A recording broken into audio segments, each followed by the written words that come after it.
to have a short session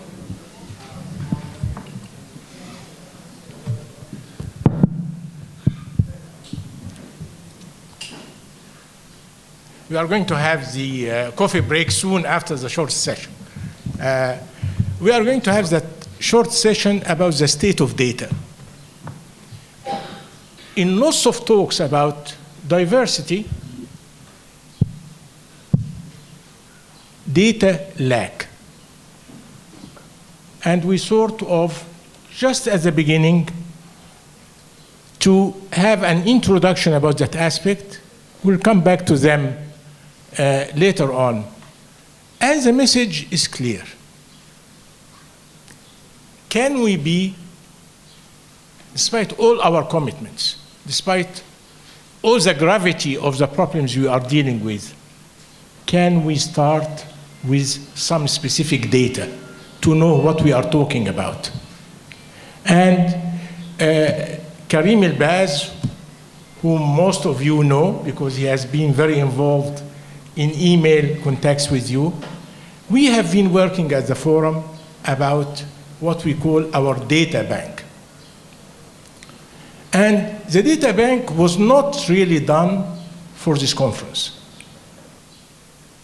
The objective was to encourage young scholars through an easy means to know about the factual situation on the Middle East. Middle East, the 22 Arab countries, beside the 3 neighboring countries, Iran, Israel, and Turkey. And we have data collection and storage, as you know, are very expensive. And we don't have the means to establish our own data bank, so we decided to be a sort of central bank to look at the data that are available through big organizations, including the World Bank, including some consortiums in the US and in Britain, and try to get the basic data that are relevant to us, to our region. And I think the data, our data bank is a process in progress. But we have already the data on about 40 variables for 45 years, from 1970 to 2015. Most important aspect is that we aimed these data to be user-friendly. Is that anybody who is not interested in quantification can just get the tables and use them as he or she likes. We got lots of good reactions for our initial efforts from abroad. And the last comment I got 2 days ago from the former dean of the Faculty of Economics and Political Science at Cairo University, whose doctorate students started using this data. And one important aspect of this data is that any of you can plug in and play with the data. If I'm interested in how far did Egypt and Tunisia did after the Arab Spring, I can take Tunisia and Egypt, compare them according to different variables. The state of the state, the economic situation, human development index, and so on. So we are proud of what we have achieved. We thought that it is useful to try it in this conference. And on that, I'll give the floor to Karim, who has been working on that for the last 12 or 13 months, just to give you an idea, and we answer some questions. Thank you, Professor. Actually, I would like to highlight one more fact. Our data bank is the first data bank used in the Middle East. So we are kind of the only Middle Eastern university that has a data bank of its own that is available to everyone free of charge. And the importance of quantification in social sciences now is a must. Some universities even doesn't accept PhD students or masters without a knowledge in quantifications. I even remember it's indicative of something. So how to access our data bank? It's so easy. All what you can do is to get into Google, type in AUC Forum Data Bank, and select the very first option. And it would get you directly to our data bank. Then you will have to press on Search Available Variables, database, sorry.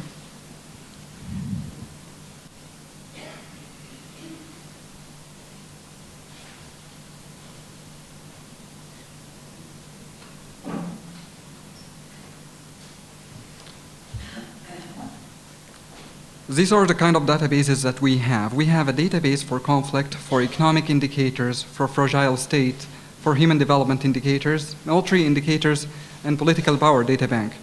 So what are the relevance of these data to our very gathering here? We can start with the conflict. As we know, diversity in the Middle East, as it is beautiful, it caused a lot of conflicts in the Middle East, in Syria, Lebanon, Somalia, Sudan. The main basic argument of conflicts are actually rose around the diversity and the mismanagement of this diversity.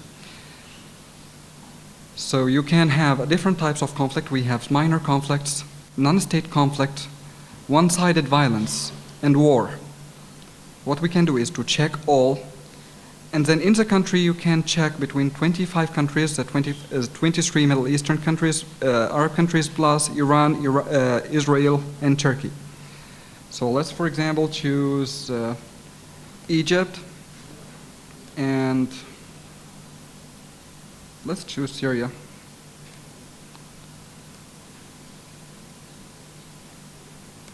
And then we can check all the years. In our conflict database, it's only settled between 1990 and 2050.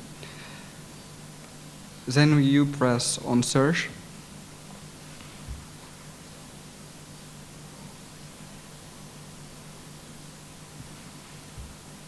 Behind every variable, you'll find the definition of its variable. So when you press on the I, it will define what a minor conflict is. As it says here, it's a conflict which at least 25 but less than 1,000 battle-related days in one calendar year. The empty spaces here means that there were no minor conflicts in these years. However, when we get, for example, into 2011, you will find the number of insurgents, the type of belligerents, and here you can find the fatality estimates with the low, with the best, with the high, and with the belligerent sized A, B, and C. So let's get, for example, on, as you can see here, for example, this is related to the non-state conflict, which is the usage of armed forces between two organized armed groups, neither of which is a government of a state, which results in at least 25 battle-related deaths. So when we get down to Syria, with the specific years, we will have in 2011 the number of fatalities with the low, best, and high,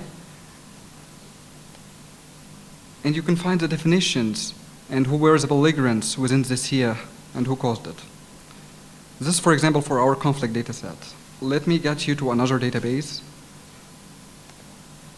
which is a fragile state index itself. It's an indicator that measures the fragility of the state and the level of political stability within it. So we can press on the fragile state index and select all countries we need. Let's select more than one if you want to compare them. And check the number of years you are interested in. So let's say from 2007, from 2009 till 2013.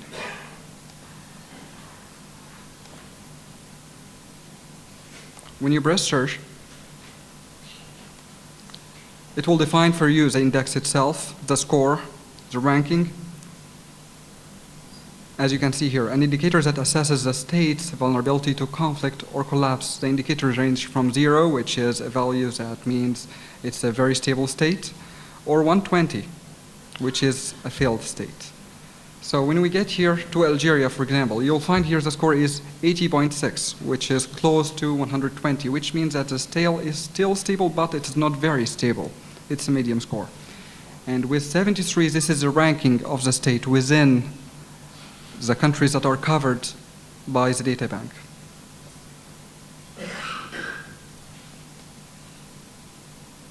I think we have to accelerate. Yes, we can check into another type of indicators as the political power bank itself.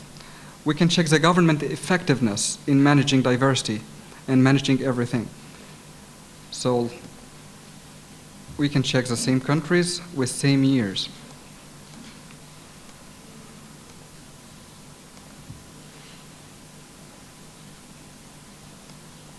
And as you can see here, also you can define what a government effectiveness means. It's an indicator that reflects the perception and quality of public services, the quality of civil services, the degree of independence from political pressures, quality and policy formulation, implementation, and the credibility of the government commitment to such policies that it creates. And this indicator ranges from negative 2.5, which is the worst score it can ever get, and positive 2.5, which is the best value. And also in the same countries you can have the indicator. The reason why we are doing this data bank is that you can easily, into social sciences, write theories qualitatively. What we can really help you in is to add a value to your theory, to change your theory into a hypothesis that you can test and prove. And this is, after all, the meaning of quantification in our data bank. Yes, I'm done. Thank you, Karim, very much. Perhaps you can remind everybody of the website if they want to plug in during the conference. Yeah, sure. Again, all what you have to do is to get into Google, type in AUC Forum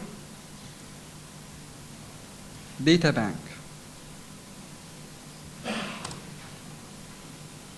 And the very first option you will find is the AUC Forum MENA, which stands for the Middle East and North Africa, Data Bank.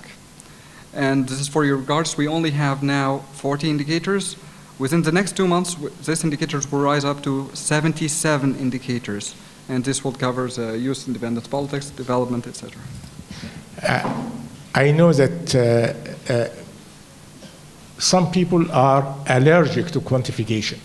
I myself went into political science because I wanted to avoid economics, because I was afraid of the quantitative aspect. But I realized afterwards, actually with my minor in economics, that economics is much easier than political science. And number two, I think that, as doctors say, medical doctors say, something that is not measured cannot be treated. If you don't know what is the state of your temperature, you will never know what is the diagnosis. So I hope that during the conference you try the data bank to see how useful it is and to have a feedback how to improve it.